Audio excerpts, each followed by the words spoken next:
Hey guys, welcome back to Build Life. I'm Steve, and today we're going to be working again on London's Playhouse.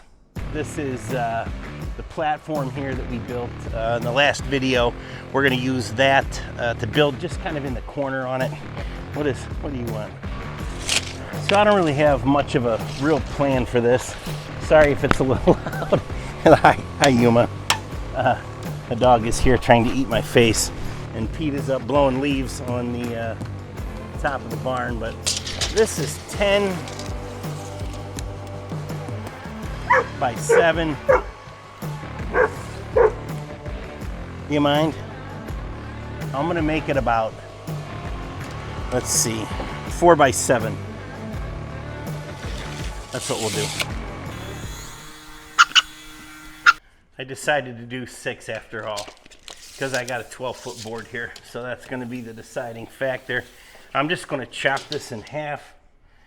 Yep, so we'll do it right at 6 foot. It's 12 foot to 1/8 inch. That'll count for the blade. We're not building a piano bench here. I'm going to lay them out like so. I'm going to stick the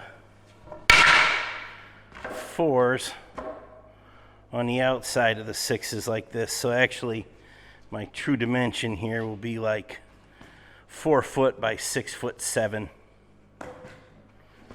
on the bottom anyways. So like I say, I'm not really one to make a blueprint here. If you're into that, sketch up, whatever, knock yourself out, but I've been 40 years without doing that, so I don't think I'm going to start now. I think that looks good.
Just laying these 2x4s out on top of the frame to represent the top plate for the roof. I need to make sure there's enough clearance for the trim plate around the slide opening. That goes in this hole where the screw gun is laying. So once I get that laid out, I'm going to mark it with a pencil. And I've got kind of a mammoth skill saw I'm going to use to cut these 2x4s on edge. But you could use just any skill saw, cut through them and get them started, finish them up with a hand saw or a sawzall, or just cut them with the hand saw altogether would work just fine too.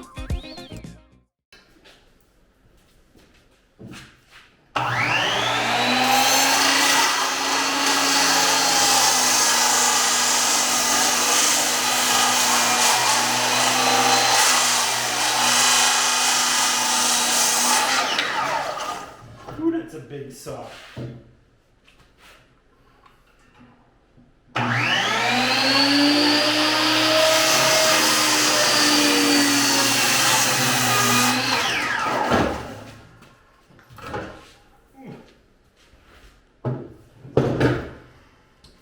that is a 16 and 5/16 inch blade. Just for reference, this table saw has a 10-inch blade in it.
Building these walls is going to be a little tricky because we have these corners that are not only at different heights, but they are at different angles as well.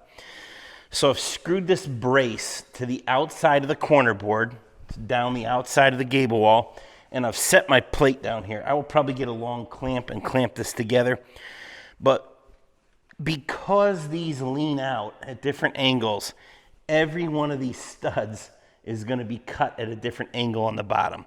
So I'm going to show you a little trick. So I've got that in place, and there's a reason why I put it where I did, because now it planes through from one corner to the other. So if I lean all these studs on it and cut these angles on the bottom, it will be correct. We're going to run this square on here and let that hit the bottom.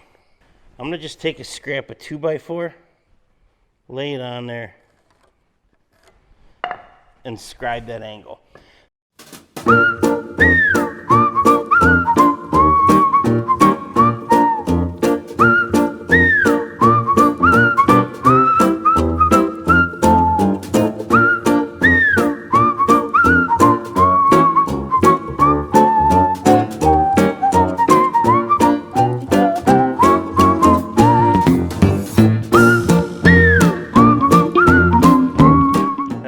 So I am leaving these long because we're going to come in here and cut them all off with a skill saw after we get them all in place.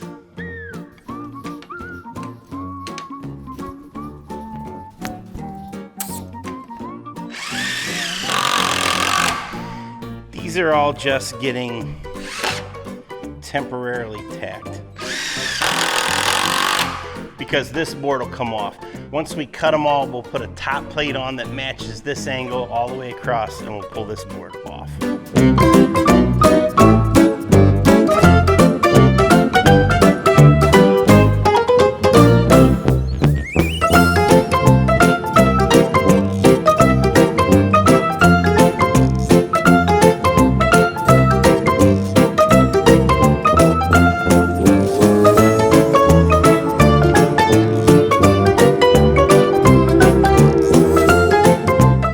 Show you here what we're going to do. So this top plate is going to be on the same angle as this top plate. So what we need to do is mark each of these studs right here where this top plate intersects that corner. And we'll come around here. We also need to mark it right here where the back or the inside of the stud meets this plate. We'll do the same on the other side. We're going to chalk a line all the way down these on both sides, and then we're going to come in and connect those two lines on each of those studs. And the reason we do that is because it's going to be different. Every one of those is going to be a different angle, and we're going to be a different height from one end to the other. If you look down this wall, you know, that wall doesn't even plane through, it sticks out, and that's the look we're going for. But we've got to use some unorthodox methods to get what we want.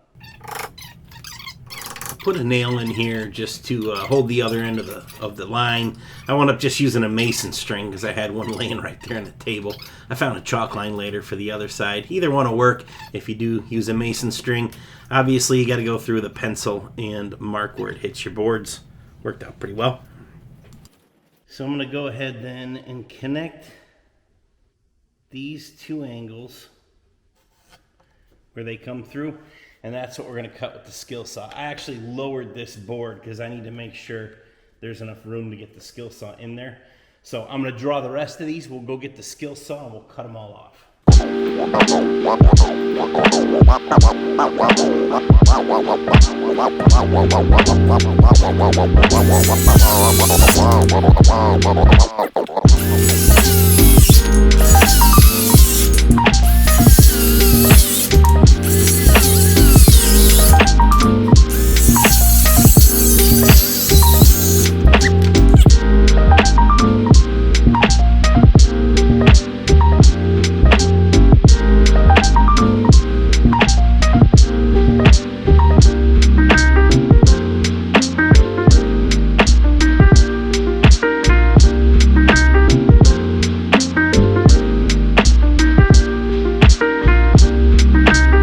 Turned out pretty good. That planed through real nice.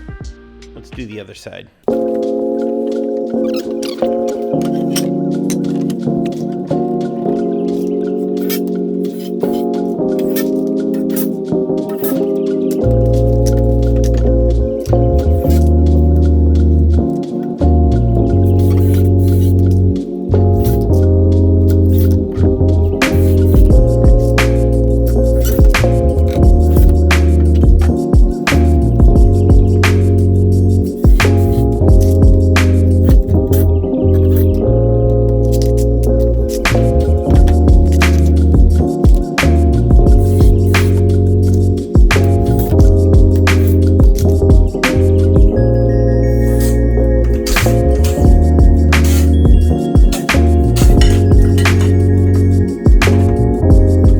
Finished off nicely. You can see these, they look wonky, but all of this planes through here. All of this planes through here.